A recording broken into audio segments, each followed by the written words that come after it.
ठाकलो से द्वारी उभा याचक भिकारी. मोकळा करा, इको कमी करा, थोडस मोकळा करा. ठाकलो से द्वारी उभा याचक भिकारी. मज भीक काही देवा प्रेम भातुकी पाठवा. याचकाचा भार घेऊ नये धार. मज भीक काही देवा प्रेम भातुकी पाठवा. तुका म्हणे दान सेवा घेतल्या वाचून. मज भीक काही देवा प्रेम भातुके पाठवा. पांडुरंग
संतासी रंजवू चित्तासी आपल्या.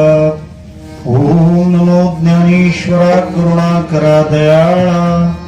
तुमचा लादलो पावन झालो चराचरी. सेवे लागी सेवक झालो.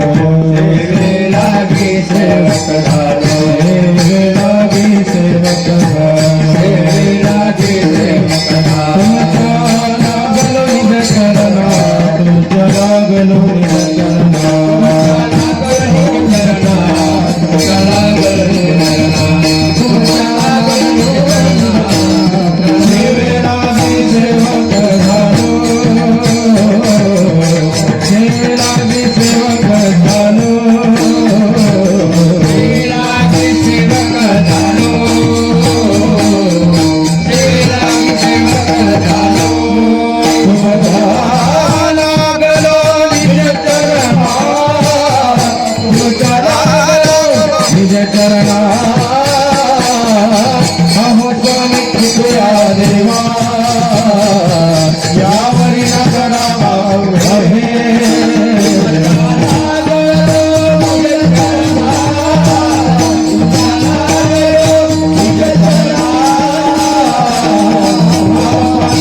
लागलो सर्व श्रोतृवृंदांच्या चरणारविंदी विनम्र भावाने वंदन करतो.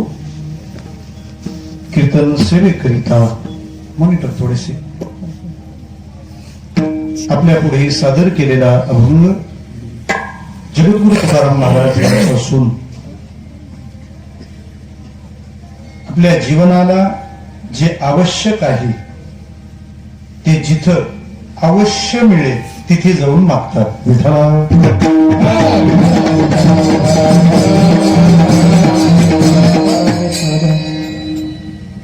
गायलेल्या अभंगाची अर्थपूजा बांधत मग थोडासा बाथरूम साऊंड झाला, मोकळा ठेवा.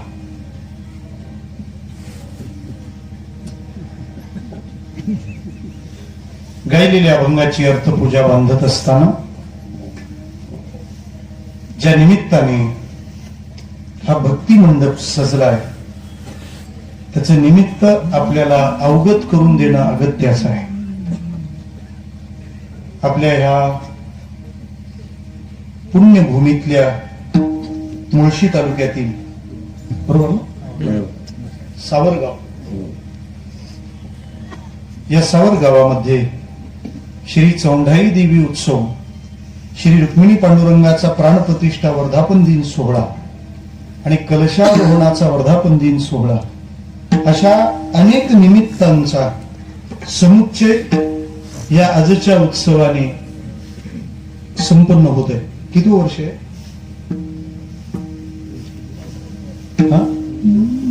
वर्ष किती? 50 ते 55 वर्षे. हा बरोबर ना? हा 1.5 दिवसाचा उत्सव सुरू आहे. 1.5 दिवसच आहे ना? 1.5 दिवसाचा का होईना, परंतु हा उत्सव आपल्याला आनंद देणार आहे. काळ बदलत चालला तरी बदलत्या काळानुसार आध्यात्मिकतेच्या गरजा वाढत जाणार आहेत. त्याच्यामुळे तुम्ही कोणत्याही गावात जा, त्यांचा 1 दिवसाचा 2 दिवसावर, 2 दिवसाचा 3 दिवसावर, असं करत 8 दिवसाचा होतो. आपलाही उत्सव पुढच्या वर्षी थोडासा वाढू शकेल. याची गरज वाढलीये, गरज वाढली, हे वाढवावं लागणार आहे. यंदा थंडी अधिक असल्यामुळे तो छोटा आहे, हरकत नाही, परंतु आणखी त्यात अभिवृद्धी संभवते. आणि इतकं छोटस गाव, इतक्या आम्ही डोंगरातून काही खराब रस्त्यातून पोहोचलो, पण इथे येऊन इतकं मंगलमय वातावरण, ही गोष्ट नक्की आनंददायी आहे. त्यामुळं हे गाव जरी सावरगाव असलं तरी हा उत्सवानेच सावरलेलं गाव आहे. विठ्ठला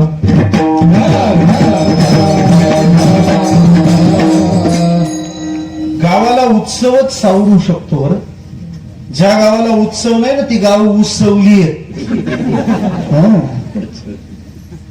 जीवन आणि गाव उत्सव पाहिजे, उत्सवलेलं नको. आणि ती व्यथा दूर करायला या मंडपाला अजून पर्यायच उपलब्ध झाला नाही. आणि पर्याय म्हणून पुढे आलेले मंडप पुरे पडू शकलेले नाही.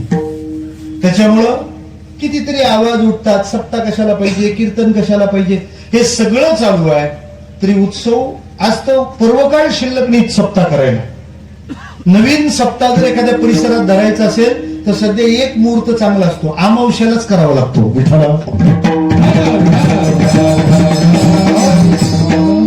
अमावस्येला नवीन सप्ताह धरावा लागणं म्हणजे भक्तीचा चंद्र पूर्ण फुलल्याच तर चिन्ह आहे ना. आज निमित्त शिल्लक नाहीये.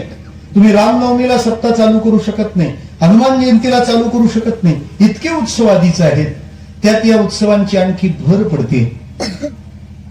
आपलं दैवत असेल, चौंढाई देवी असेल, रुक्मिणी पांडुरंग परमात्मा असेल, मला वाटतं या निरनिराळ्या वेगवेगळ्या पंथाच्या, संप्रदायाच्या, उपासना पद्धतीच्या देवतांसमोर कीर्तन हे वारकरी संप्रदायाचं अलौकिकत्व आहे. सप्ताह कोणत्या का निमित्ताने असेल, तुका म्हणेच म्हणावं लागतं ना. कीर्तनाला तर कोणत्याही निमित्ताला उभं राहावं लागतं आम्हाला. म्हणजे सोपं सांगू का, एका वाक्यात, पार पांडोबा पासून खंडोबा पर्यंत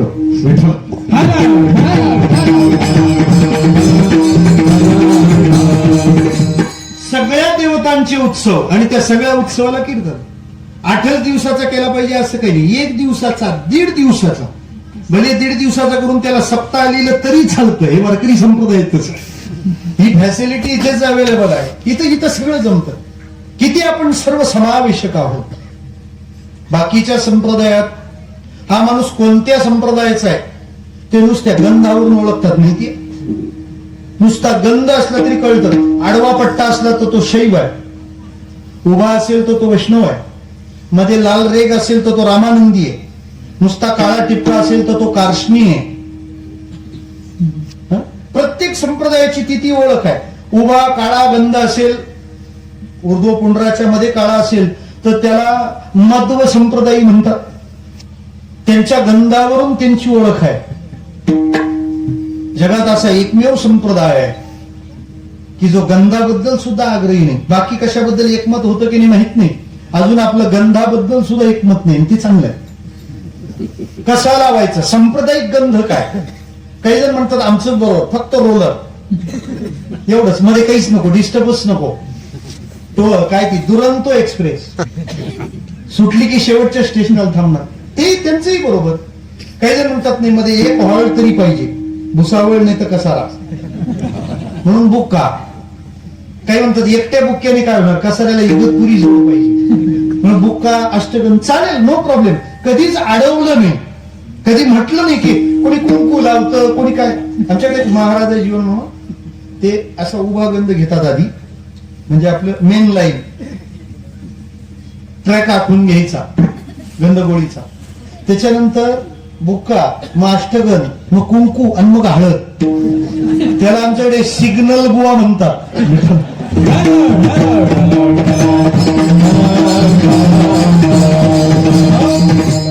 याच्याही पलीकडे सांगू, तुम्ही गंधही नाही लावून आलात तरी आमचं काही म्हणणं नाही. तुम्हाला गंध असेल तर गंध असलाच पाहिजे असं काही नाही. विठ्ठला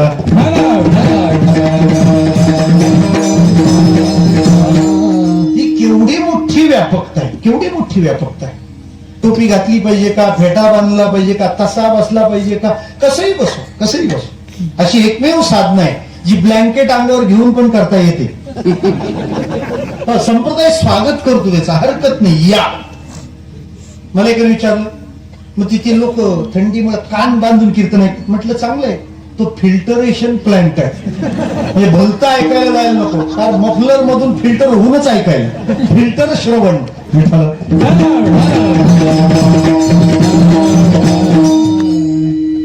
आम्ही काय सांगतो, इकडे जर तुम्ही कान देत असाल तर ते कान बांधलेले राहिले तरी चालतील, काही अडचण नाही. सगळ्याचा समग्रतेचा इथं स्वीकार आहे, इथं स्वीकार आहे.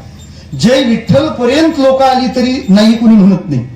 तुम्ही पोहोचलात हे फार महत्वाचं आहे, आणि पोहोचलेला माणूस केव्हाही पोहोचला तरी चालतो. विठ्ठल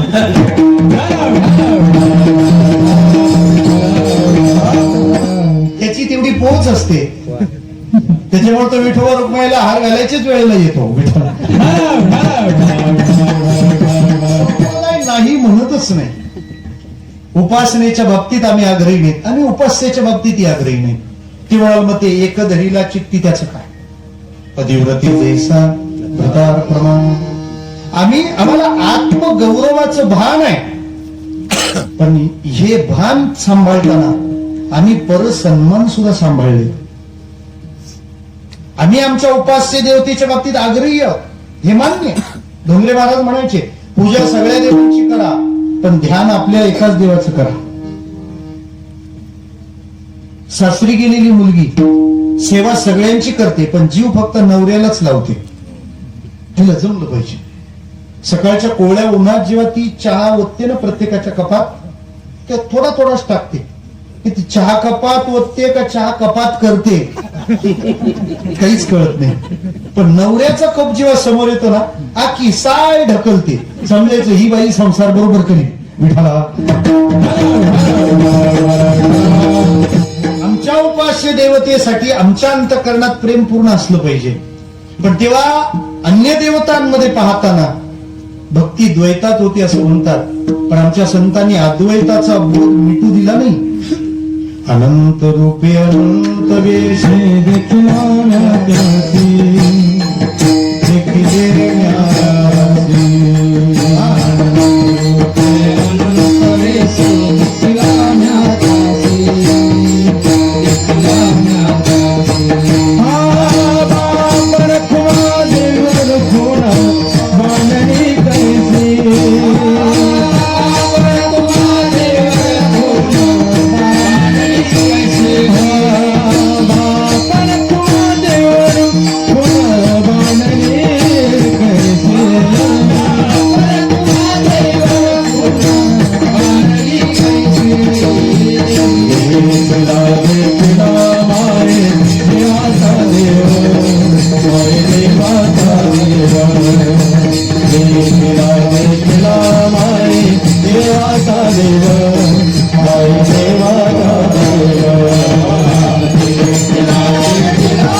वारकरी संप्रदाय.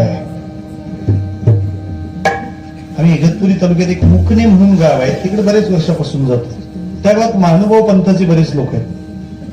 मी तिथे गेल्यानंतर त्यांच्या घरी त्या देवाला नमस्कार करायला गेलो. छान राहतात त्यांचे देव, असे काळ्या पाषाणाचे असतात, तेल वगैरे लावलेलं असतं. मला बरं वाटतं त्यांचे देव कसा असा गुळगुळीत छान व्यवस्थित मस्त असला पाहिजे. कीर्तनाला आलेल्या माणसा इतका टापटीप विठ्ठला.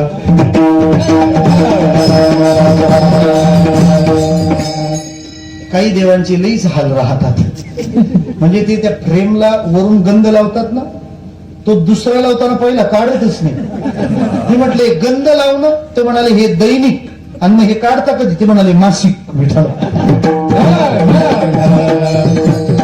देवांची काळजी घेत जावी. देव आपली एवढी काळजी घेतो ना. आज तर काय काय खायला घातलंय काय समजत ना. 15 ते 20 पदार्थ होते आज प्रसादात. केवढी काळजी आहे देवाला. मला काय म्हणायचं आहे, त्या नमस्कार करायला गेलो, मी पाया वगैरे पडलो. त्याने मला विचारलं, तुम्ही वारकरी आहे ना? म्हटलं हो. आमच्या देवांच्या पाया कशी काय पडली? मी म्हटलं तुमचा कोण आहे? देवच आहे. आणि माझा जो देव आहे तो काय नुसता विटेपुरता मर्यादित नाहीये, तो सर्वव्यापी आहे. मग जो सगळीकडे आहे तो देव तुझ्या देवात तरी नसेल काय? त्यामुळे तुझ्या देवाला मी नमस्कार केला, तो माझा देव त्याच्यात राहतो म्हणून केला असं समज. किंबहुना जो एकदेशी आहे, जो परिच्छिन्न आहे, तो देवच कसा? आणि देव आहे तो एका ठिकाणीच कसा?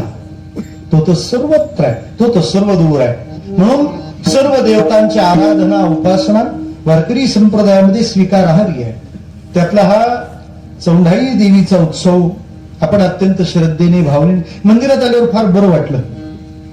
देवाला केलेली ती आरास, देवाचं छान स्वरूप, काही भगिनी छान रांगोळ्या काढतायत, हे सगळं दृश्य छान आहे. आमच्या डहाणूला एक संत झाले, तुम्ही आले होते शिबिराला, शांतिबा पजवानी.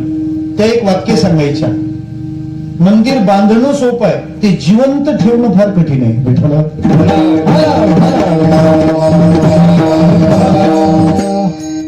आणि जिवंत मंदिर जिवंतपणी पण पाहायला भेटतील की नाही, हेही आज मुश्किल दृश्य आहे. सप्ताह झाला की पुढच्या सप्ताहापर्यंत जुगाऱ्यांकडे हँडओव्हर असतं, जणू काय बीओटी बेसिस आहे, बिल्ड ऑपरेट अँड ट्रान्सपोर्ट. तिथे उपासना घडली पाहिजे, तिथे साधना घडली पाहिजे. फार नाही मोठा सप्ताह करता आला चालेल, तिथे किमान एक हरिपाठ, सायंकाळची आरती व्हावी. आज लोकांना सांगायची पाळी आली आहे की मंदिर हे उपासनेसाठी आहे, कोणाचं काही उपसण्यासाठी नाही. आम्हाला हे जमलं पाहिजे. फार नाही गवगवा झाला नाही झालं तरी चालेल, कारण का उपासनेच्या स्थानात एक मंगलमय वातावरण असतं, रमतो माणूस तिथे, फार गर्दीची गरज नसते. आणि या सगळ्याला जिथं मन सुखावतं ती तिथल्या सेवेची साक्ष असते. त्याचा प्रत्यय सावरगावकरांच्या निमित्ताने आपल्याला घेता आला. गायलेल्या अभंगाला अर्थवंदना करत असताना मी एक विधान प्रस्तावनेत टाकलंय. आवश्यक आहे ते जिथं अवश्य मिळेल तुकोबारे तिथे जाऊन मागतात.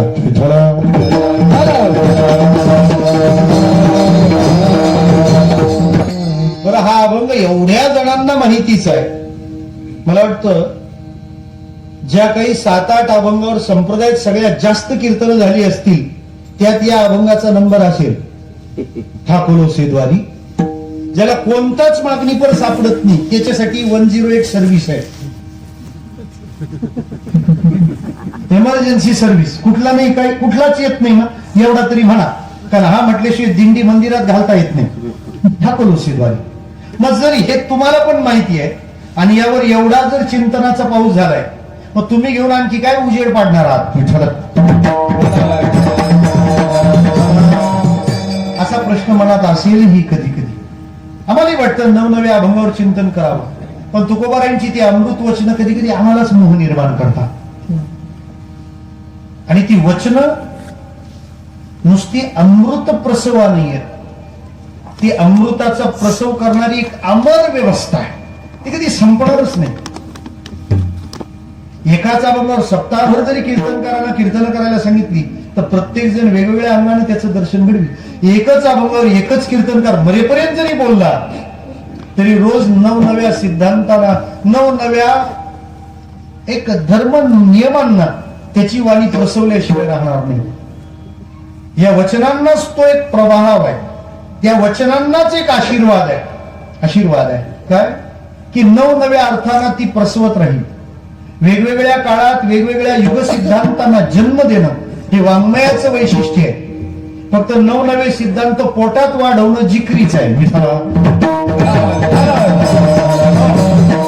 त्याच्यामुळे एकच अभंगावर तेच चिंतन जसंच्या तसं वर्षानुवर्ष ऐकावं लागतं. समजायचं बाळ वाढ व्हायला जड जात आहे. हरकत नाही, पुरातत्व भागात बांधकाम समजून सोडून द्यावं, कारण आहे ती इमारत जशीच्या तशी सांभाळायला फार खर्च असतो विठाला. परंतु या वाङ्मयालाच वरदान आहे. ती नवनव्या काळाला, नवनव्या समस्येला तोंड देण्याचं बळ तुम्हाला बळ दे. मी ज्या विधानाने ह्या अभंगाकडे पाहतोय, दोन गोष्टी इथं सिद्ध होतात. एक आवश्यक आणि दुसरं आवश्यक. आवश्यक म्हणजे आमच्यासाठी गरजेचं, आणि आवश्यक म्हणजे नक्की. जे आम्हाला गरजेचं आहे ते नक्कीच इथं मिळणार आहे. तुकोबाराय तिथं जाऊन मागतायत. इच्छा असणं स्वाभाविक आहे. इच्छा असणं स्वाभाविक आहे. इच्छेशिवाय जीवनच असू शकत नाही. काही माणसं म्हणतात मला कीर्तनाची अजिबात येण्याची इच्छा नाही, कीर्तनाला येण्याची इच्छा नाही, पण इच्छा नाही असं नाही. पण तो काय करणार? झोपणार. इच्छा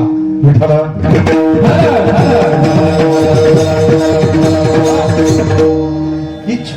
एखादा लोकांनी आग्रह केल्यावर पण म्हणतो बघ तुझी काही इच्छा असेल तर सांग ना. हो ना करताना शेवटी तो म्हणतो मला आता कोणतीच इच्छा नाही. पण कोणतीच इच्छा नाही हे सांगण्याची तरी इच्छा झालीच ना. इच्छेचा अभाव कसा काय असेल? इच्छा असणं स्वाभाविक आहे. त्याहीपेक्षा मी असं म्हणेन, हा अभंग म्हणजे तुकोबारायांची इच्छा काय तिचा परिचय म्हणण्यापेक्षा तुकोबाराय काय आहे हा त्यांचा परिचय. कारण माणसाचा परिचय हा त्याच्या इच्छेवरून ठरतो. कारण इच्छा ही माणसाचा परिचय. इच्छा माणसाचा परिचय. खरा श्रोता कशावरून ओळखावा? इच्छेवरून ओळखावा. खरा श्रोता कोण आहे? जो कीर्तनाला पुढं, कीर्तनकाराला पुढे दाखवायचं घड्याळ 15 मिनिटं पुढं करून ठेवून मग दाखवतो. काय इच्छा आहे त्याची? विठ्ठला. तुमच्याकडे बरं आहे, आमच्याकडे ते मंडपात घड्याळ लावतात. आता तुम्ही घड्याळ लावायचा की त्या घड्याळाला हात लावायचा की धनुष्य बाणाचा नेम कमळावर सोडायचा ते तुम्ही ठरवा. विठ्ठला. मी काही झाडू घेऊन इंजिनात बसणारा माणूस नाहीये. मला म्हणायचं काय, ते घड्याळ लावतात मध्ये आणि नेहमी ते घड्याळ 10 मिनिटं पुढंच असतं. कशासाठी? हे जरी पुढे गेले तरी ते वेळेतच संपतं हे सिद्ध होण्यासाठी. म्हणजे इच्छेवरून परिचय कळतो. माणसाचा परिचय म्हणजे त्याच्या इच्छेचा परिचय. सोपं सांगू का? दुर्जन असो नाही तर सज्जन असो, दोघे सुखी होण्यासाठीच प्रयत्न करत असतात. सुखी होण्यासाठीच प्रयत्न करत असतात. मग त्याला सज्जन कसं म्हणावं आणि दुर्जन कसं म्हणावं? ते सुख मिळवण्यासाठी ते जे इच्छा धारण करतात त्या इच्छेनं दोरी आखली जाते. सज्जन या बाजूला, दुर्जन त्या बाजूला. लादेनला सुखीच व्हायचं होतं, पण सुख मिळवण्यासाठी त्याने इच्छा काय धारण केली? बिल्डिंगीत विमानं घुसवावी. ज्ञानोबारायांना पण सुखीच व्हायचं होतं, इच्छा काय धारण केली? पोषोनी मज द्यावी बसायला नाही.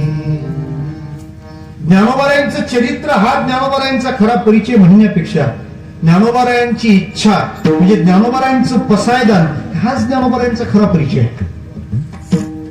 9000 ओव्यांचं प्रतिनिधित्व करणाऱ्या त्या 9 ओवी आहे आणि प्रत्येक ओवीतलं प्रत्येक पद ज्ञानोबारायांच्या जीवनात घडलेल्या घटनांशी निगडीत आहे.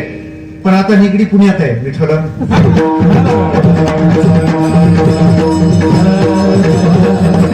इच्छा परिचय.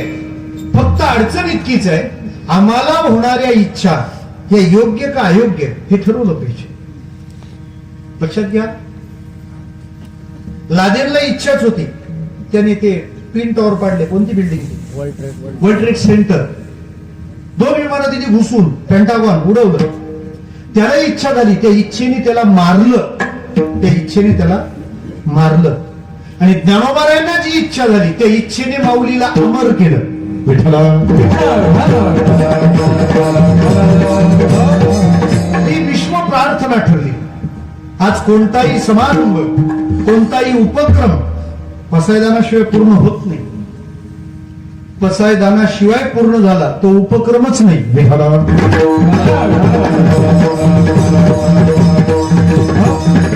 फक्त सांगावंसं इतकंच वाटतं, त्याला उरकण्याचा कार्यक्रम म्हणून म्हणू नका. ते ग्यारे पसायदान म्हणजे आटपा असंच त्यानं म्हणायचं असतं. त्या शब्दांच्या अर्थाला जोपर्यंत झोंबत नाहीत ना तोपर्यंत त्या पसायदानाचं ना आपल्याला समाधान ना माऊलीला समाधान. प्रत्येक ओळ डोळ्यासमोरून तरळली पाहिजे. जे खळाची व्यक्ती सांगतो काय अर्थता व्यक्त आहे. इच्छा माणसाचा परिचय. मग परिचय देण्याची इच्छा नसली तरी इच्छा सगळा परिचय देत असतात. तिचं काम चालू राहतं. मग आज आमच्या तुकोबारायांना जी इच्छा झाली ती इच्छा खरंच गरजेची आहे. आणि जी इच्छा धारण केली ती पूर्ण तरी होणार आहे का? इच्छेला व्यवहारात किंवा व्यवहारी बनवण्यासाठी तिचं 2 बाबतीतलं नियोजन लागलं पाहिजे. एक, जी इच्छा आम्हाला होते ती गरजेची आहे हे सिद्ध झालं पाहिजे. जे आम्हाला वाटतं ते आमच्यासाठी गरजेचं असलं पाहिजे. आणि जे आम्हाला व्हावं असं वाटतं ते होईल इतकं नियोजन सुद्धा पाहिजे. नाही तर नुसतीच इच्छा झाली आणि नियोजनाचा अभाव असेल जमणार नाही. म्हणजे अर्थशास्त्रामध्ये आम्हाला एक सिद्धांत शिकवला गेला. एखादी वस्तू जर बाजारातून आणायची असेल तर सुरुवातीला त्याची इच्छा व्हावी लागते. भक्तिशास्त्रामध्ये त्याच्या 3 अवस्था सांगितल्या. एखादी वस्तू आणण्याची इच्छा झाल्यावर जो आनंद होतो त्याला म्हणतात प्रिय. ती वस्तू घरी आणल्यानंतर जो आनंद होतो तिला म्हणतात मोद. आणि त्या वस्तूचा उपभोग घडताना जो आनंद होतो त्याला म्हणतात प्रमोद. विठ्ठल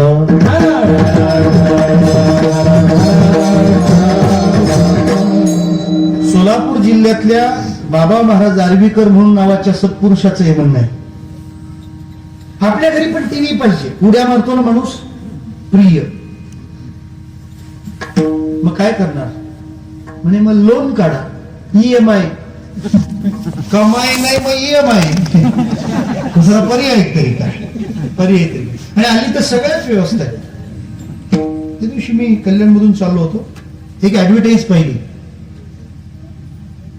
लोन पे फोन. काय होते ऍडव्हर्टाईज? लोन पे फोन. काल त्याच दुकानाच्या बाजूने आलो तर दुसरी एक पार्टी होती, फोन पे लोन.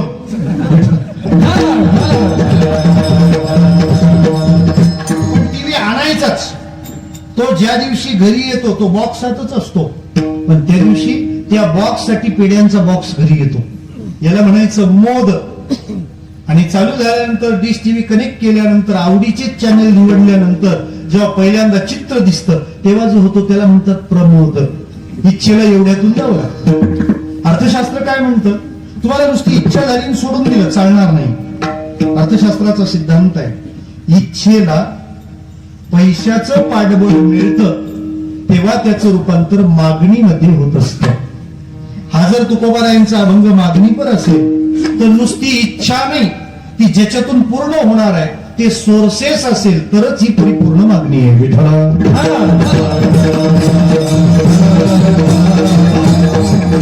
पहिली बाब आहे. तुम्हाला इच्छा झाली त्याची तुमच्या जीवनाला आवश्यकता आहे का? गरजेचं आहे का? मागितलंय ते काय मागितलं? प्रेम पाहिजे. सरळ प्रेम मागायला महाराज तुकोबाराय देवाच्या दारात गेले. मग प्रेमाची जीवनात गरज आहे का? मला नाही वाटत माणसाला प्रेमाची गरज आहे वगैरे. लग्न जमवताना कोणी विचारत नाही त्या मुलीला तुझा स्वभाव प्रेमळ आहे की नाही. मुलाला कोण विचारतं तुझा व्यवहार कसा आहे? तुझा व्यवहार कसा आहे विचारतात. पण व्यवहार म्हणजे कागदपत्राचे नोटांचे हिशेब नव्हे. आपलं दैनंदिन जे जीवन आहे, जी जीवन पद्धती आहे त्याला व्यवहार म्हणतात. त्यात कुठे प्रेमाची अपेक्षा नाही, प्रेमळपणाची अपेक्षा नाही. म्हणजे दैनंदिन आमच्या व्यवहारात प्रेमाची गरज नाही असं आम्हाला वाटतं. महाराज म्हणतात तसं नाही. प्रेमाची गरज नाही, प्रेम नसलं तरी चालतं, कुठेही त्याचा गवगवा नाही असं जरी म्हणत असला तरी तुमचं जीवन सुसह्य फक्त प्रेमामुळेच होतं, हे निश्चित ध्यानात घ्या. आम्हाला एका ड्रायव्हरने विचारलं, एकदा वेगवेगळे मुलं येतात चालवायला, त्यांनी एक छान प्रश्न विचारला. आपण कुठल्याही गावाला जातो तेव्हा जाताना नेहमी जास्त वेळ लागतो आणि येताना कमी वेळ का लागतो?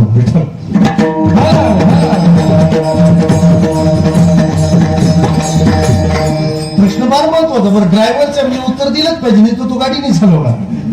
त्याला म्हटलं खरं तर असं असतं, आपल्याला जाताना जास्त वेळ लागतो आणि येताना कमी वेळ लागतो. जाताना आपण परक्या गावाला जात असतो आणि येताना आपण आपल्या गावाला येत असतो. येताना एक्सिलेटरच्या जोडीला घराची ओढ सुद्धा वेग देत असते.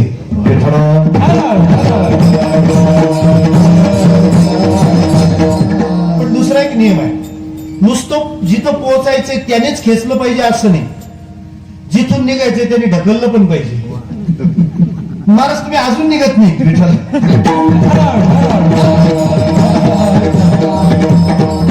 मग असं कसं म्हणता की प्रेम नाही? आता जेवतो तर आपण दररोज ना, पण आज त्या माऊलींकडे आपण प्रसाद घेतला, काय त्या प्रसादाला स्वाद होता?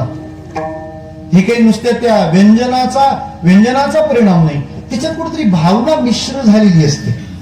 भावना मिश्र झाली, लक्षात ठेवा. व्यवहारातून भावना निघाली ना तर स्वर्ग सुद्धा नरकासारखा आहे, आणि व्यवहारात जर भावना आली ना तर झोपडीत सुद्धा स्वर्ग आहे. हा फरक जाणवणार तुम्हाला, फरक जाणवणार. थोडक्यात तुम्हाला अपेक्षित समाधानाचा अनुभव प्रेमाविण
समाधान हवंय ना, प्रेम भावना. नाथ महाराज म्हणतात, म्हणजे माझं म्हणणं अनाथ नाहीये, पण नाथांचं म्हणणं आहे, जगन्नाथांनी सांगायचंय ना. प्रेम सुख दी, प्रेम सुख दी, प्रेमाविना नाही समाधान. व्यवहारातून प्रेम काढा, काय उरतं पा, चोथा आहे चोथा.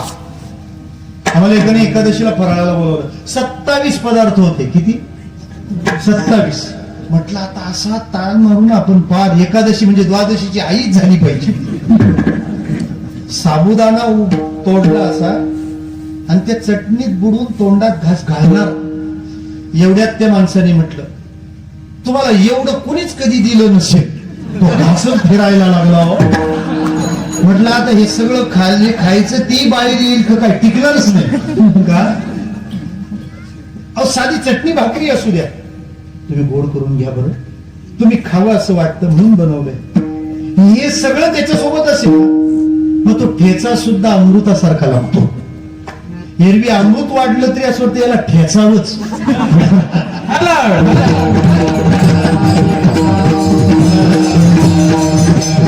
म्हणजे शेवटी निर्णय होतो तो कशाने होतो? प्रेमानेच होतो ना.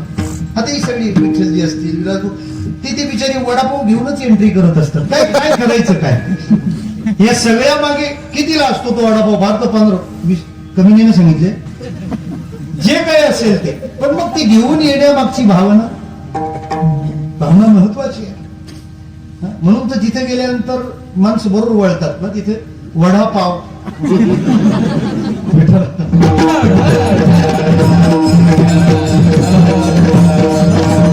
भावना आहे त्या बाकी आणखी काही नाही. आणि या भावना असतील तर फार आनंद आहे. आता आपल्या दोन्ही मृदंगमण्यांचं छान मृदंग वादन चालू. माझ्या अस्तित्वाने, माझ्या सेवेने भगवंताला आनंद देणारं कीर्तन अधिक सुंदर झालं पाहिजे. या भावनेनं जे मृदंग वादन होतं ना, मला असं वाटतं त्या मृदंग वादकाला देवापर्यंत पोहोचायला त्यांनी जप नाही, ध्यानही नाही केलं तरी काही बिघडणार नाही. तो त्यांनी तिथपर्यंत पोहोच. ही ताकद त्या भावनेत आहे, त्या भावनेत आहे. गोडगळ्यानं ही मंडळी गाते, त्या भावनेचा तो परिणाम आहे. नाही तर मग काहीच जमत नाही. ते आलं की सगळ्याला आनंद आहे, आणि ते गेलं तर सगळं बरं. अस्तित्व कळत नाही, त्याचं मोल होत नाही, त्याचं मोल होत नाही. पहा तुम्ही, प्रेमळ माणसाचा सत्कार सुद्धा करता येत नाही. काय करणार? सत्काराला कोण असतात? सगळे मान्यवर. आणि कोण मान्यवर? हे त्यांच्या मान्यावर.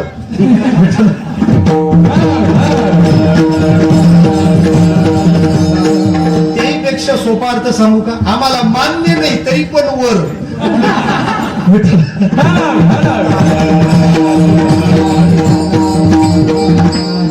तिथं वधूला वर नाहीच, तो फक्त काय दुर्दैवी जोडपी असतात, तो त्यांचा हिशेबच नसतो तिथे.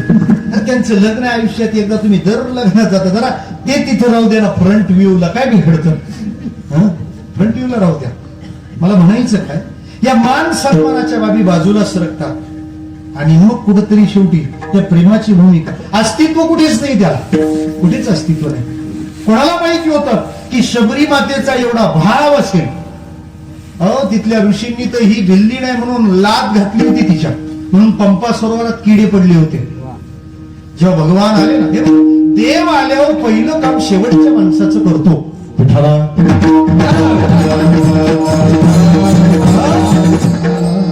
तो शेवटच्या माणसासाठीच असतो, आणि म्हणून शेवटी तोच असतो.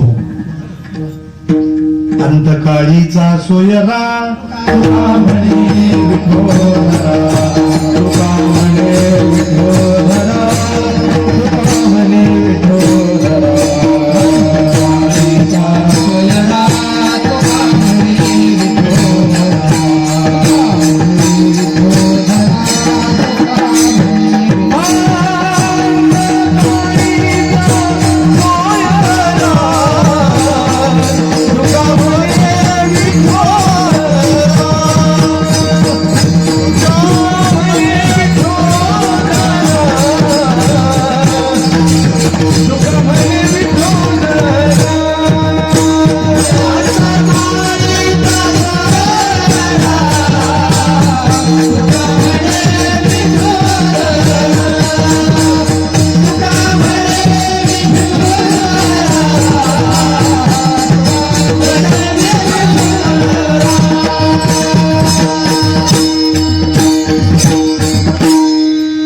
शेवटच्या माणसासाठी शेवटचं काम, आणि शेवटी तोच.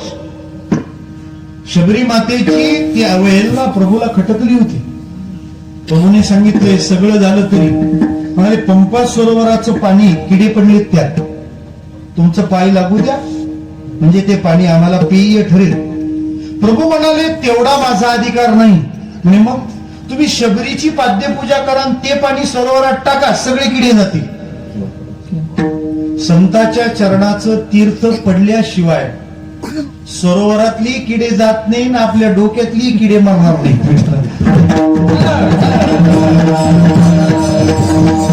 कोणता किडा आहे? वासनेचा तरी किडाच आहे ना. संत चरण रज लागत असेल वासनेची बीज जळून जाय, त्याच्याशिवाय नाही, त्याच्याशिवाय नाही. मला म्हणायचं काय, कुठे शबरी माता इतक्या अधिकाराची लोकांना कळलं होतं? कारण प्रेमाचं मोल निराळ आहे. जेव्हा भगवान आले, ओरे काय भिल्लटीची अजामिळ भिल्लिनी तारिली कुंतडी. मला म्हणायचं काय, भिल्लिणीचा उद्धार, पण प्रेमाचं अस्तित्व कुठे? आणखी सोपं सांगू का? काही नसलं तरी गोड पदार्थात एक पदार्थ पंक्तीला नेहमीच असतो. कोणता? गोड पदार्थ असतो, शिरा. कधी कधी कीर्तनकारांनाही मिळतो.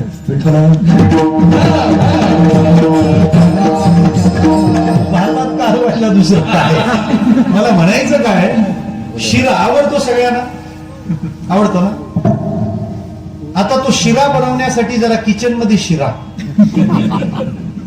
शिरा बनवायचा असेल तर काय काय घटक पदार्थ लागतात? पहिलं काय लागतो? रवा. उत्तर इकडून येतात म्हणजे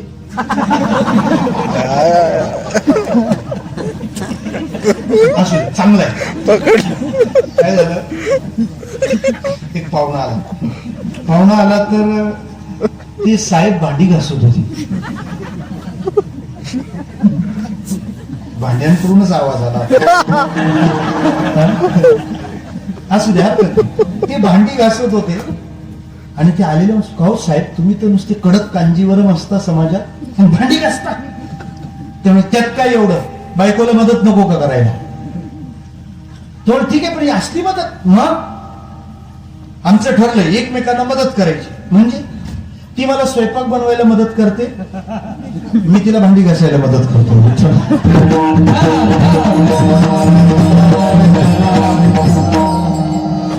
आणि अभ्यास जर पोरांनी नीट केला नाही तर हे भविष्य ठरेल. मला म्हणायचं काय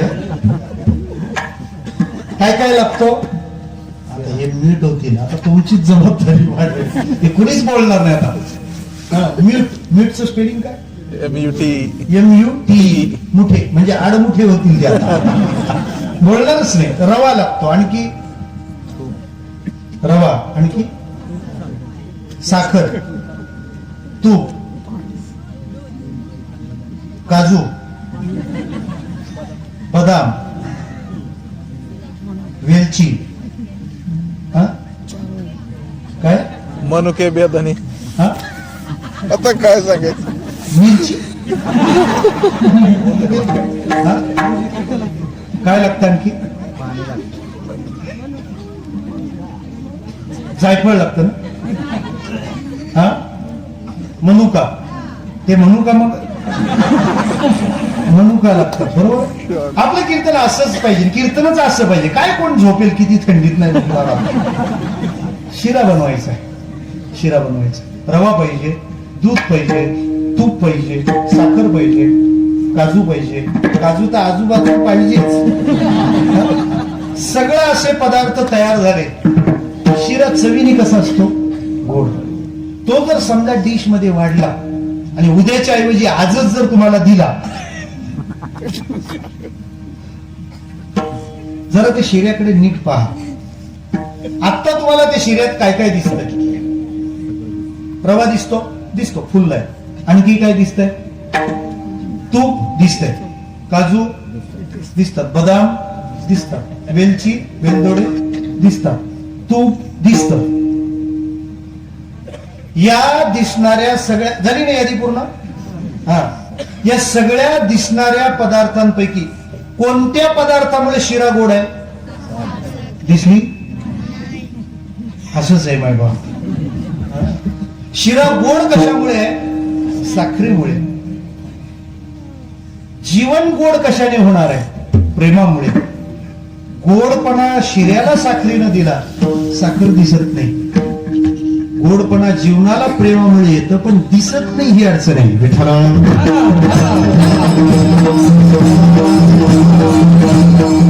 हेही ध्यानात ठेवा. ज्या दिवसाला, ज्या क्षणाला कोणत्याही संबंधातलं प्रेम संपतं ना, फक्त यांत्रिकपणा उरतो. फक्त यांत्रिकपणा. तुम्ही आलात म्हणून आम्ही हो म्हणायचं, नाही म्हणून नाही म्हणायचं. यांत्रिकपणा आहे, त्याच्यात भावना राहणार नाही. माणसं फेसबुकला लाईक पाठवताना पण त्यांनी आपल्याकडे किती लाईक दिले होते त्याचा हिशेब करतात. आता तो काय लग्नातला आहेर आहे, त्याचा बघून आपण फेडायचा.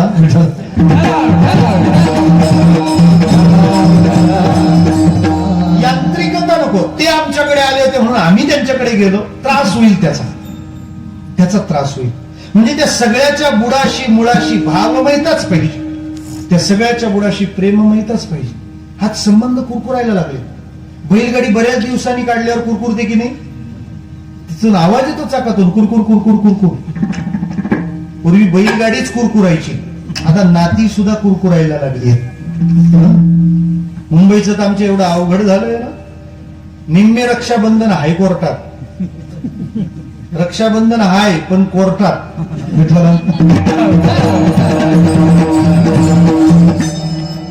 हा आमच्या भिवंडी शहापूर तालुक्यातली तर अख्खी नाती त्या समृद्धीत वाहून गेली. ज्यांना 50,000 एकर जमिनीला कोणी खात नव्हतं ना, 2 लाख रुपये गुंठा. मग भावानी जिवंत बहिणींचे मैताचे दाखले काढले. विठ्ठल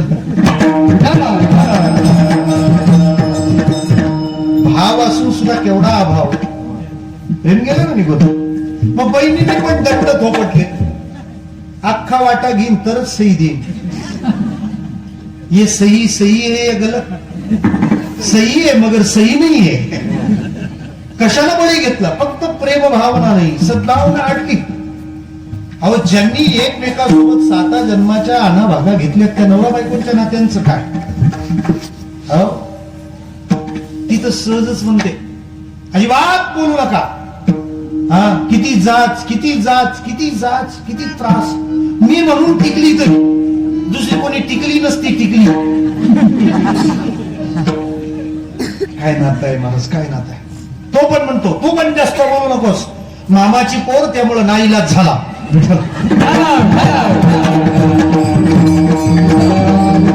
या सगळ्यामध्ये भावनांचं मिश्रण येऊ द्या. तेच व्यवहार आनंद देते, तेच व्यवहार समाधान देते. म्हणजे प्रपंचात याची आवश्यकता मान्य करा. राहिला परमार्थाचा विचार, तुम्हाला या प्रांतात येतानाच प्रेम घेऊन यावं लागेल. ती भावना आत असावी लागते. प्रसिद्ध ध्यानी रजनीशचं एक वाक्य आहे, भक्ति केवल उनका स्वागत करती है. ऐका, भक्ति केवल उनका स्वागत करती है जिनकी आंखें आंसुओं से और दिल प्यार से भरा हो.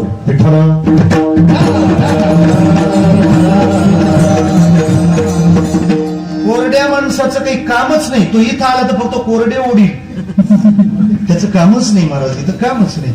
इथं जे चालतं, इथं जे लागतं ना, ते फक्त तेवढंच. अंतरीची घेतो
दुसरं काही पाहत नाही.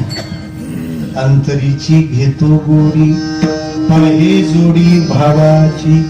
याचा अन्वय असा काढावा, अंतरीची गोडी घेतो आणि भावाची जोडी पाहतो. माऊली इतकं गोड बोलले ना ज्ञानेश्वरी, स्वर दे. पै भक्ती एकी मी जाणे तेत साने थोर न म्हणे. आम्ही भावाचे पाहुणे भरतिया. म्हणजे तिथं लागतं ते प्रेमच. प्रेम लागतं नाही, तिथलं लागत मूल्यच प्रेम आहे. विठ्ठला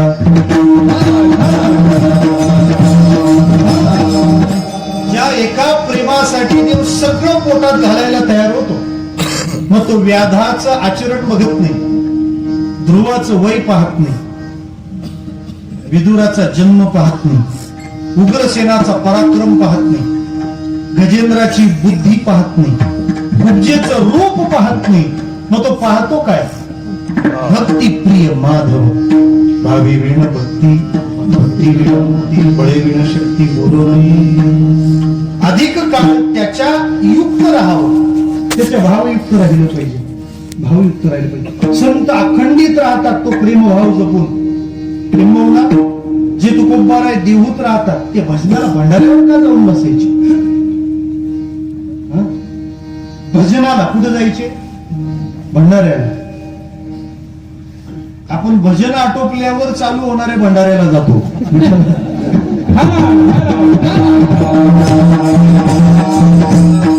तुकोबाराही विचारायचे भंडारा कुठे आहे, आणि हे विचारतात भंडारा कधी आहे. एवढाच फरक आहे. नाही तर आपण तिकडे विचारलं लोकांनी का तिथं जातात, का जातात? महाराज म्हणतात जे प्रेम पांडुरंगाने माझ्या हृदयात निर्माण केले ना, आता ह्याची काळजी घेतली पाहिजे. माझे दिठा वेल प्रेम बुद्धी होईल निष्काम, हे भांडवल आहे इथलं. म्हणजे प्रेमाची आवश्यकता आहे. मग भौतिक प्रापंचिक जीवन असो, भौतिक जीवन असो नाही तर भौतिक जीवन असो, भक्तीचा तो प्राण आहे. म्हणजे आवश्यकता सिद्ध आहे की भक्ती, भाव पाहिजे, प्रेम पाहिजे. पण आवश्यक झाल्यावर आवश्यक, याची प्राप्ती कुठे होणार? तुकोबारायांना ही संकल्पना पूर्ण ज्ञात होती. त्यामुळे जे प्रेम प्रापंचिक पारमार्थिक दोन्ही जीवनाला अत्यंत आवश्यक आणि उपद्बलक ठरणार आहे, ते प्रेम जिथं मिळणार तो पत्ता त्यांना माहिती आहे. त्या पत्त्यावर जातात आणि प्रेम भंडाऱ्याच्या दारात जाऊन आवाज देतात, देवा मी आलोय तुझ्या दारात पोहोचलो. हाकलो से द्वार, हाकलो से द्वार, हाकलो से द्वार, हाकलो से द्वार, हाकलो से द्वार, हाकलो से द्वार, हाकलो से द्वार, हाकलो से द्वार.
महाराष्ट्राला माहित असलेली मुळशीची ओळख आहे.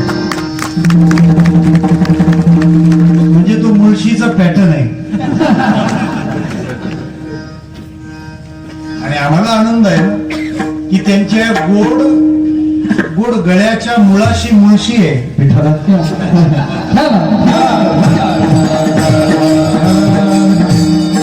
थोडक्यात सोमनाथ महाराज हे मुळशीचं वैभव आहे. होय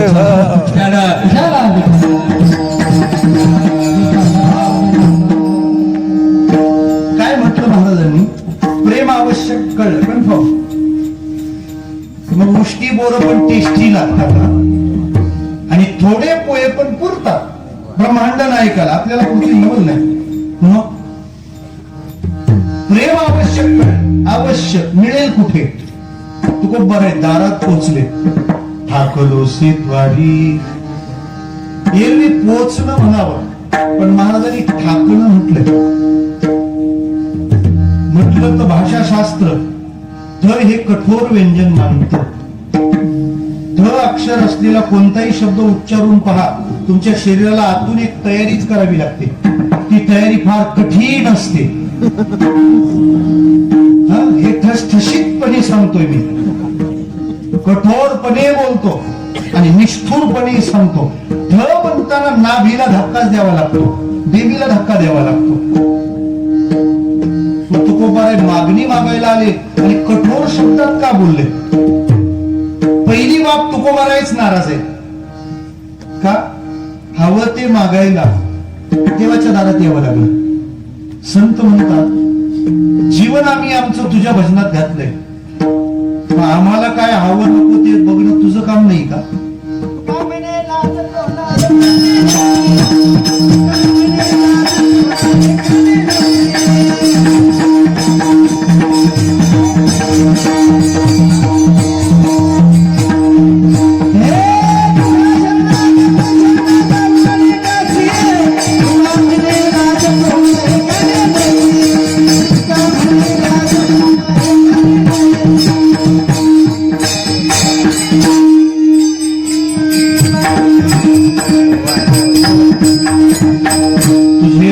करू आणि का मागो खावया, धिक्क झाले जिने माझे पंढरी गाय. मी तुझा आहे ना, मी तुझा शब्दागत म्हणून घेतो. मग काय प्रमाण गायलं?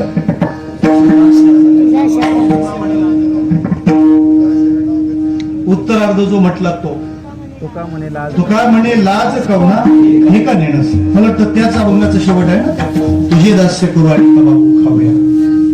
हे काय असतं, आम्हाला कीर्तनकाराने एक वाईट सवय असते, गरजेपुरतच उचलायचं. क्रेन नाही का गरजेपुरतच उचलते. क्रेन कीर्तन एकच राशी दे क्रेन. जगन्नाथ अण्णा पवार सांगायचे, ज्याची नुसती कडवी पाठ तो कीर्तनकार, ज्याच्या मालिका पाठ तो वारकरी, ज्याचा गाता पाठ तो साधक, यातलं ज्याला काहीच येत नाही तो दिंडी मालक.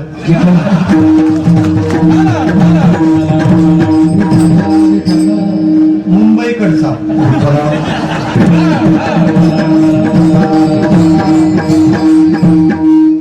कडला कडनं बोला कायला.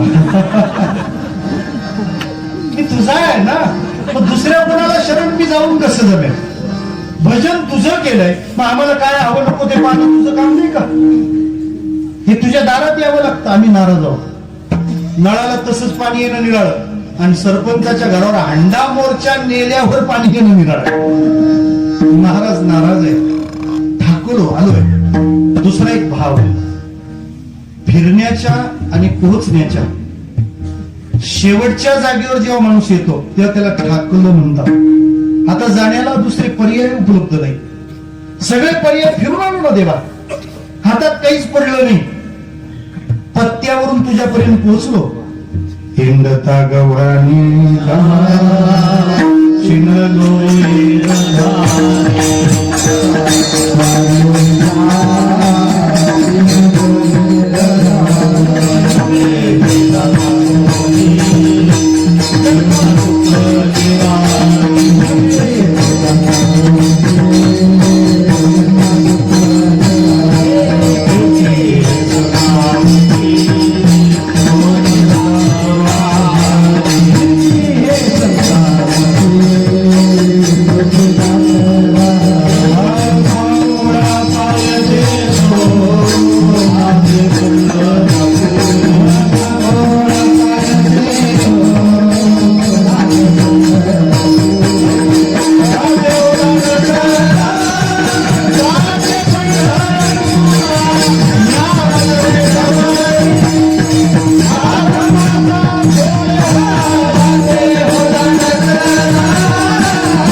आलो मी, आणि माणसं या दारात डायरेक्ट येत नसतात. विठ्ठला,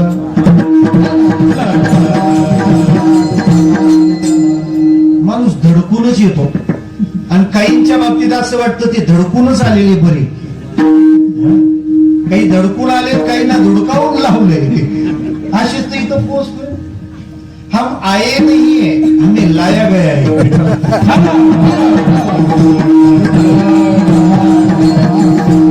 सगळ्या दारातून जाऊन आले. त्याच्यामुळे आता जो आलोय तो मला माहिती दुसरं दारच नाही. या दाराशिवाय दुसरं दार नाही. यासाठी सगळ्या दारांकडून जाऊन आला तर माणूस चालेल. काही वेळेला डायरेक्ट या दारात आलेला तो आणखी दुसऱ्या दारात जाऊ शकतो. एखादा विचार, आमच्या गावातली फार प्रतिष्ठित व्यक्ती, म्हटलं काय यांचं वैशिष्ट्य? दर सप्त्याला बाळ घालतात.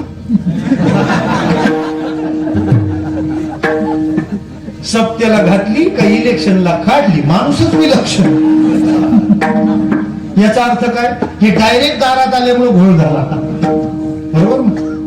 पण ज्याने जीवनाचा अनुभव घेतला आणि कळलं आता दुसरीकडे पर्याय नाही, दुसरीकडे पर्याय. जरा सोपं सांगतो. मागच्या महिन्यात भारतातल्या सगळ्यात श्रीमंत माणसाच्या मुलीचं लग्न झालं. अंबानीचं. काय नाव तिचं?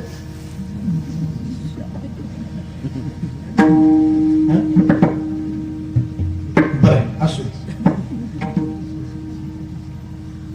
आम्ही मुंबईला गेलो होतो कीर्तनाला. तिथे आम्हाला घ्यायला कस्टम ऑफिसर आले. ते म्हणाले की त्यांनी लग्नासाठी जो सेट उभा केला होता, आता सेटच तो, त्यांनी जो सेट उभा केला होता त्या सेटला जे पेस्ट्रीज लागतात ना डेकोरेशन साठी, ते त्यांनी फ्रान्सहून मागवलं होतं. किंमत जाऊ दे त्या पेस्ट्रीजची. ते पेस्ट्रीज फ्रान्सहून भारतात उतरवण्यासाठी नुसती कस्टम ड्युटी त्यांनी इंडियन गव्हर्नमेंटला 10 कोटी रुपये भरले. काय लग्न असेल? जर पेस्ट्रीजची कस्टम ड्युटी 10 करोड आहे तर ते पार्सल केवढ्याचं असेल?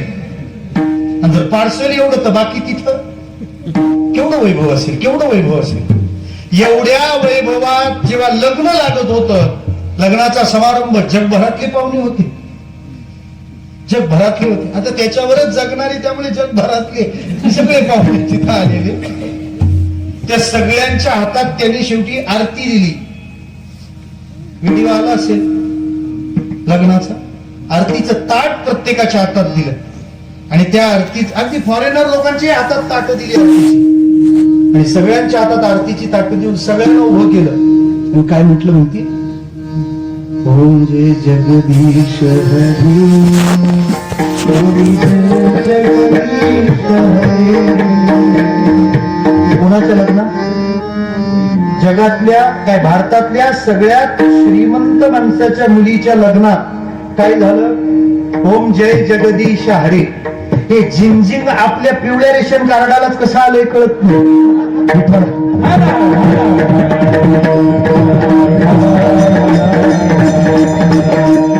मला असं म्हणायचंय, आपल्याकडच्याही लग्नात जय जगदीश हरे होण्यासाठी तरी आपण अंबानी झालं पाहिजे.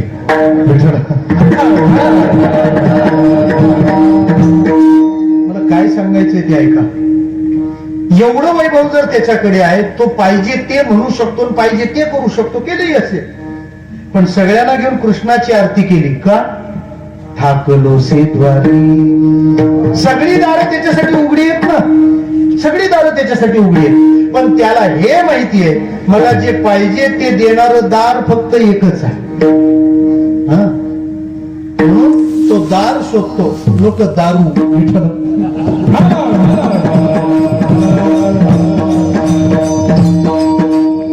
जीवनाचा अंतिम तरी काय आहे महाराज?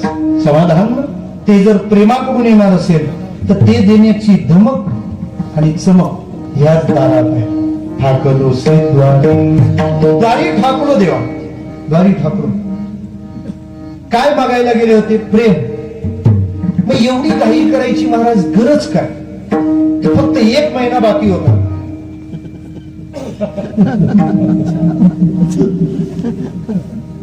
हे आता बाकीचे बाकीच राहू दे.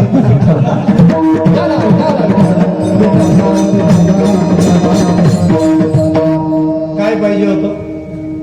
प्रेम. मग एक महिना तर थांबायचं होतं. आता आज किती जानेवारी आहे? 10 जानेवारी ना.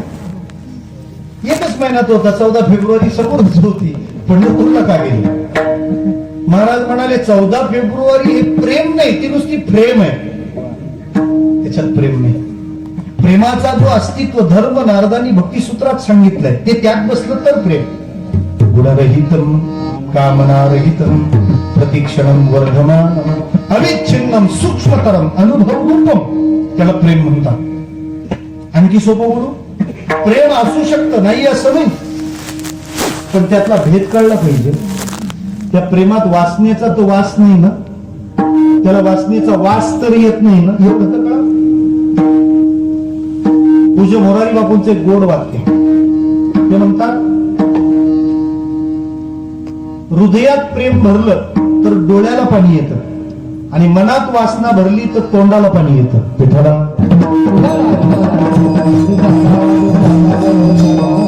म्हणजे भरलंय ते प्रेम आहे का वासना, हा भेद जाणावा.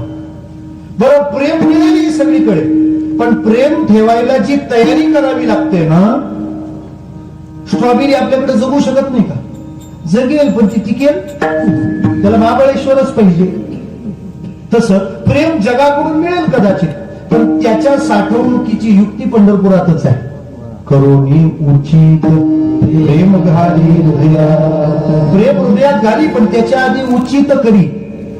आम्ही पंढरपूरला आलो, मोठ्या आशेनं आलोय, तुझ्या दारी उभे राहिलोय. बरं, उभे राहिले का?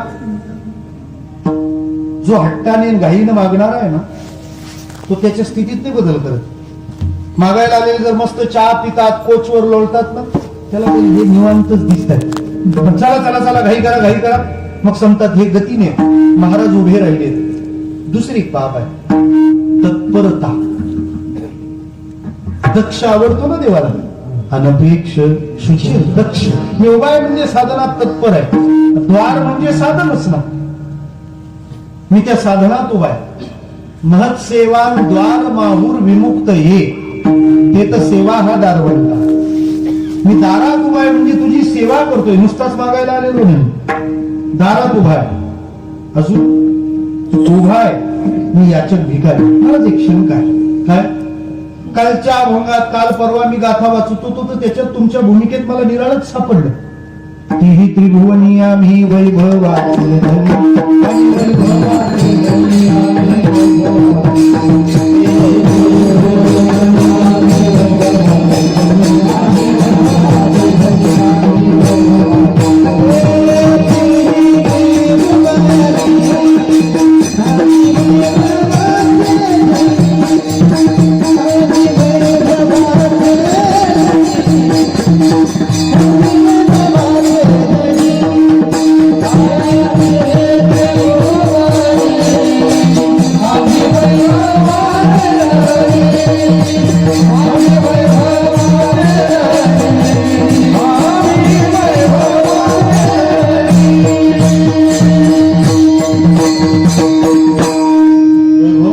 वहिनीला अभंग पाठ करायला सांग, नाव घ्यायला उपयोगाला येईल.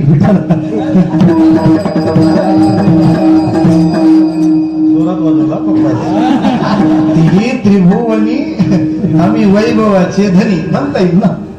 मग तुम्ही आज म्हणता उभा याचक भिकारी, आणि तुम्ही काल काय म्हणाले होते? आम्ही वैभवाचे धनी. मग तुम्ही वैभवाचे धनी का याचक भिकारी? नेमकं काय? काही लोकांचं कळतच नाही नेमकं काय. खरंच काही कळत नाही. त्याला जर एरवी म्हटलं ना, काय कसं काय चाललं, काय आहे ते चाललंय. आला दिवस देवाचा आणि पोट वर जेवायचं, चाललंय ढकलायचा. त्याच्या मुलाचं जर लग्न करायला घेतलं ना, मग तोच तुम्हाला सांगतो. तुम्हाला तर माहिती आहे आपलं कसं आहे, तुम्हाला तर माहिती आहे आपलं कसं आहे. तो 2 दिवस 2 महिने आधी काय म्हणत होता? 2 महिने आधी काय म्हणाला होता? काय आपलं आहे तसं आहे. आणि तोच काय म्हणतो? तुम्हाला तर माहिती आहे आपलं कसं आहे. माणूस तोच आहे, भूमिका बदलली. आपलं त्यांचं सारखं नाही आहे. तुकोबाराय काल म्हणाले तीही त्रिभुवनी आम्ही वैभवाचे धनी, आणि आज म्हणाले मी याच्यात भिकारी, काहीतरी मेख असली पाहिजे का? भक्ताने स्वाभिमानाने जगलं पाहिजे. तो देवाचा माणूस आहे म्हणून आमचं तर म्हणणं आहे, कीर्तनकारांनी पाकिट फोडून पाहू नये, कारण तो देवाचा माणूस आहे. आणि भरणारांनी त्याला फोडायची पाळी आणू नये, कारण तो देवाचा माणूस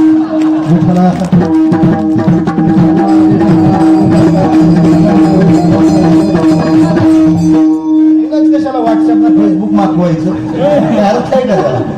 दोन्ही बाजू मजबूत पाहिजे. कीर्तनकारांनी बेदरकारपणे जगलं पाहिजे का? तर देवाचा माणूस आहे, मला काही कमी नाही पडणार, सकळ जीवाचा. आणि मग यांनी नाही ध्यानात घेतली, यांना कोणी घरी खात नाही म्हणून इकडं घर दारदार हिंडतात असं काही नाही. तो देवाचा विचार घेऊन आलाय, त्याचा तो सन्मान झाला पाहिजे. मग त्रिभुवनी त्यांनी स्वाभिमानाने जगलं पाहिजे. मग आज भिकारी का झाले? आज महत्वाची वस्तू मागायची ना, काय मागायचं आहे त्यासाठी कसं गेलं पाहिजे हाही एक नियमच आहे. मागायची ती वस्तू प्रेम आहे, आणि प्रेम जर मागायचं असेल तर ते याच्या भिकारी झाल्याशिवाय मिळत नाही माणसं, त्याच्याशिवाय ते मिळत नाही. गौतम बुद्धांना एकाने विचारलं, का गुरुजी तुम्ही म्हणता सगळं सारखं आहे ना, मग तुम्ही पारावर बसलेत आणि आम्हाला खाली का बसवलं? गुरुदेव म्हणाले सगळे सारखेच आहे, पण झऱ्याचं पाणी जर प्यायचं असेल तर झऱ्याच्या वर राहून नाही चालत.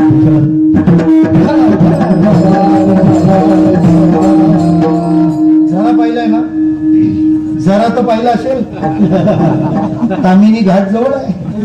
तो झरा जेव्हा वरून येतो, पाणी पिणारा माणूस वर जाऊन नाही चालत, वर नाही जात, पिणारा वर जातो आणि तिथूनच वर जातो. पाणी पियायचं आहे त्याला तो झरा कोसळतो ना, तिथं खाली हात मांडावा लागतो. बुद्ध म्हणाले आपण सारखेच आहोत, पण हा ज्ञानाचा प्रवाह पहाड पडतो ना, तो तुला साठवता यावा म्हणून तू खाली बसला पाहिजेस. प्रेम मागायचंय, माणूस भिकारी व्हायला तयार आहे. सोपं सांगतो मी, सोपं का सांगतो कारण मलाच कठीण येत नाही. आता नळाला पाणी येतं बरोबर, पूर्वी पाण्याची सोय म्हणजे बोरवेल असायची, त्याच्याही अगोदर विहीर असायची. विहिरीला पण काही ठिकाणी रहाट असतो, काही ठिकाणी रहाटाची सोय नसेल तर पोहरा असतो ना, पोहराच म्हणतात. आमच्या कोकणात त्याला लांबणं म्हणतात, लांबणं म्हणतात, इकडं पोहराच म्हणतात. रचना छान असते. 5 लिटर सफोला तेलाची ती बरणी घ्यायची, डबा 5 लिटर वाला, त्याला छान लोखंडी एक तार वाकवायची, चुकलं तर सांगा. ती तार वाकवायची, अर्धगोल करायचा, तिला वर दोर बांधायची आणि मग ते लांबणं सोडून द्यायची. काही राहिलं का शोधा, दोर बांधला ना,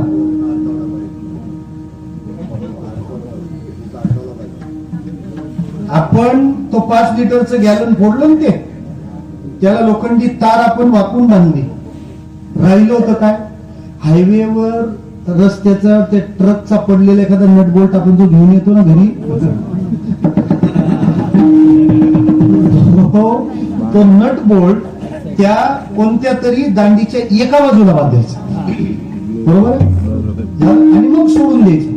जर तो नट बोल्ट न बांधता पोरा सोडला तर त्या सोबत राहील, जर उभं राहिलं तर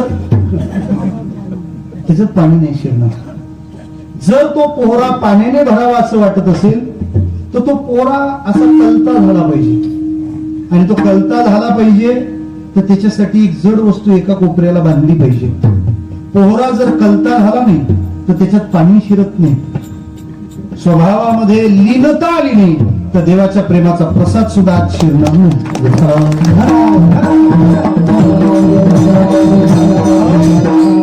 म्हणून वैभवाचे धनी जे होते ते आज भिकारी झाले. महाराज दारात पोहोचला, भिकारी म्हणून ओळख करून दिली. हे माझं बंद पडलं का? वाजले किती? 11. हे 11:15लाच थांबले. नाही तर मी ठरवतो तुम्ही आ करेपर्यंत करायचा, पण 11 सांगितले बरं झाले. त्या दारात पोहोचला त्या दारात पोहोचला, ठीक आहे ओळख करून दिली, पण देवाचा विचार नाही, आलात कशासाठी इच्छेचा परिचय दुसऱ्या चरणात.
मज भीक काही देवा, प्रेम भातुके पाठवा. प्रेमाचा खाऊ येऊ द्या, पण एवढी घाई का? देवा 11 वाजून गेले, याचकाचा भार घेऊ नये रजा. एवढी घाई करता तर काही सेवा केली का? महाराज सेवा विचारू नका, मी पगार घ्यायला आलो नाही, मी दान घ्यायला आलोय. अभंगाचा शेवट.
सेवा घेतली वाचून माझे भीक काळी देवा, प्रेम भातुके पाठवा.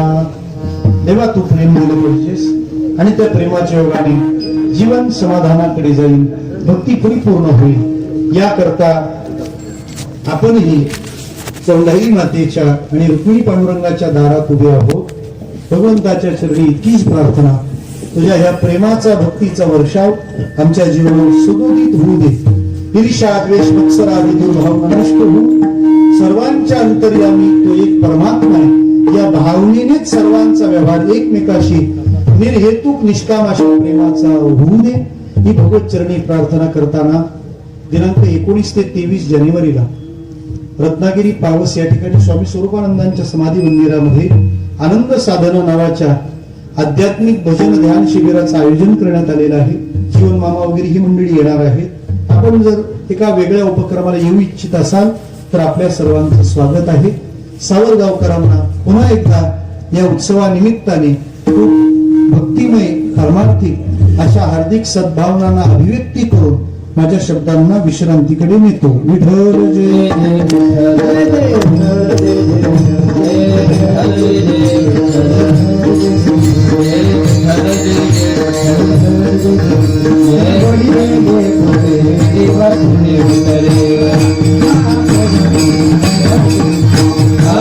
नाही विचारिला अधिकार मी आपला समाकरा तुका म्हणे ज्ञानेश्वरा राखा पायापैकी करा